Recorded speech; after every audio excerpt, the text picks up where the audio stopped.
ക്ഷേമനിധി ബോർഡുകൾ അട്ടിമറിക്കാൻ അനുവദിക്കില്ലെന്നാവശ്യപ്പെട്ട് FITU മലപ്പുറം ജില്ലാ കമ്മിറ്റി മങ്കട MLA മഞ്ഞളാംകുഴി അലിക്ക് നിവേദനം കൈമാറി. ജില്ലാ അധ്യക്ഷൻ ഖാദർ അങ്ങാടിപ്പുറമാണ് നിവേദനം നൽകിയത്.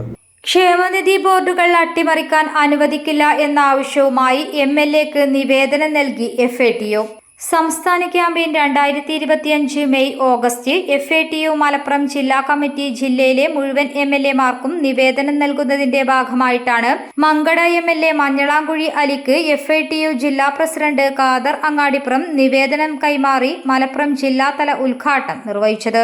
നിധി ബോർഡുകളെ അട്ടിമറിക്കാൻ അനുവദിക്കില്ല എന്ന് പറഞ്ഞുകൊണ്ട് FITU സംസ്ഥാന വ്യാപകമായിട്ട് തന്നെ ഒരു ക്യാമ്പയിൻ നടത്തുകയാണ്.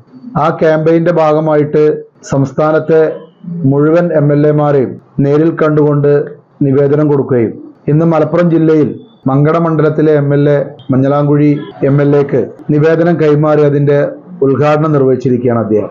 സംസ്ഥാനത്ത് ക്ഷേമനിധി ബോർഡുകൾ തകർക്കുവാനുള്ള ഇടതുപക്ഷ സർക്കാരിന്റെ നയനിലപാടുകൾക്കെതിരെയും ക്ഷേമനിധി ബോർഡിൽ അംഗമായ തൊഴിലാളികൾക്ക് സാമൂഹിക പെൻഷൻ തടയുന്ന സർക്കാർ തീരുമാനങ്ങൾക്കെതിരെയും ശക്തമായ പോരാട്ടങ്ങൾക്ക് നേതൃത്വം നൽകുമെന്ന് അദ്ദേഹം പറഞ്ഞു. FITU സംസ്ഥാന കമ്മിറ്റി അംഗം സൈദാലി വലമ്പൂർ, ജില്ലാ വൈസ് പ്രസിഡന്റ് ഫസൽ തിരൂർക്കാട് എന്നിവർ സംബന്ധിച്ചു. News desk media vision.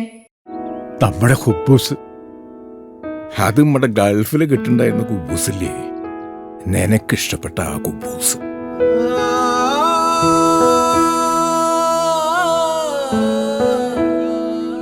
പ്രവാസികൾക്ക് മാത്രല്ല, ഇപ്പൊ നാട്ടിലെല്ലാവർക്കും അൽദാൻ കുബൂസ് മാത്രം മതി. അൽദാൻ കുബൂസ് ഇപ്പൊ ന്യൂ ജനറേഷന്റെ ഇഷ്ട കുബുവല്ലേ. ഷുഗർ ഉണ്ടെങ്കിൽ ഗോതമ്പിന്റെ കുബൂസ് ആവാട്ടോ. മലയാളിയുടെ ഭക്ഷണ താല്പര്യങ്ങൾക്ക് ഇനി പുതിയ സ്വാദ് അൽദാൻ ലെബനീസ് കുബൂസ്.